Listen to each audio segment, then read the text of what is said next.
C'est parti. Fabien Roch et Adrien Malécourt, vous êtes les cofondateurs de Projo. Vous êtes venus nous présenter cette start-up dans le cadre de l'Orchestra Startup Contest. Vous avez fait un beau podium, bravo, félicitations. Merci. Projo est né du constat que les professionnels du tourisme avaient besoin de davantage de contenu vidéo pour faire connaître leur offre. Comment vous avez observé ça ?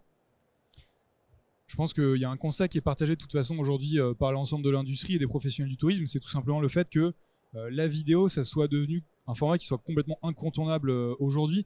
C'est vrai que la plupart des clients, quand ils vont s'informer ou s'inspirer au départ d'un projet de voyage, ça va être maintenant essentiellement sur Instagram, YouTube, des plateformes comme ça qui sont des plateformes complètement vidéo maintenant. Donc c'est la source d'information et d'inspiration. Et la deuxième raison, au-delà du fait que ce soit des contenus dont les clients ont l'habitude et qu'ils vont rechercher, c'est qu'aujourd'hui c'est un format qui génère extrêmement un engagement qui est très important.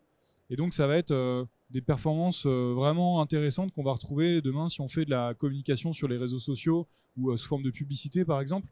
Aujourd'hui on sait qu'il y a des différences majeures en termes de perf, donc d'acquisition de clients quand on va utiliser un visuel statique par rapport à des vidéos qui vont être personnalisées pour chacune des offres.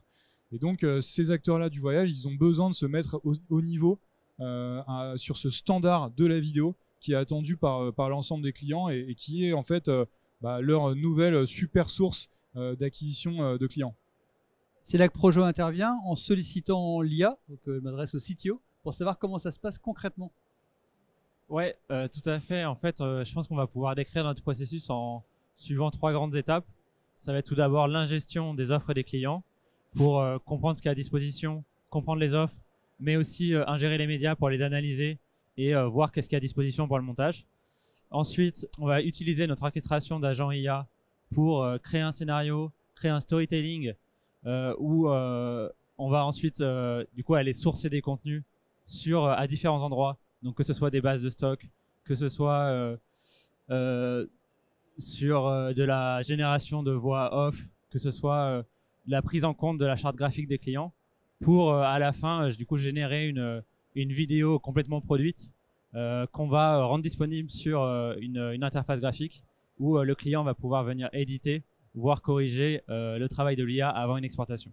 Vidéo produite dans la langue que l'on souhaite, brandée aux couleurs de la marque. Oui, effectivement. Donc ça va être le gros intérêt d'utiliser l'intelligence artificielle, c'est qu'on va pouvoir en fait décliner très facilement les vidéos derrière aussi, que ce soit donc dans différents formats vertical, horizontal, carré, d'autres formats un peu plus originaux, mais aussi dans toutes les langues souhaitées. Il y a aucun problème là-dessus, mais on tient quand même à cœur, on fait très attention à être très pragmatique sur l'utilisation de l'intelligence artificielle, de l'utiliser quand c'est pertinent, parce que c'est une des raisons pour laquelle on va choisir plutôt de prioriser du contenu existant pour avoir plus de réalisme.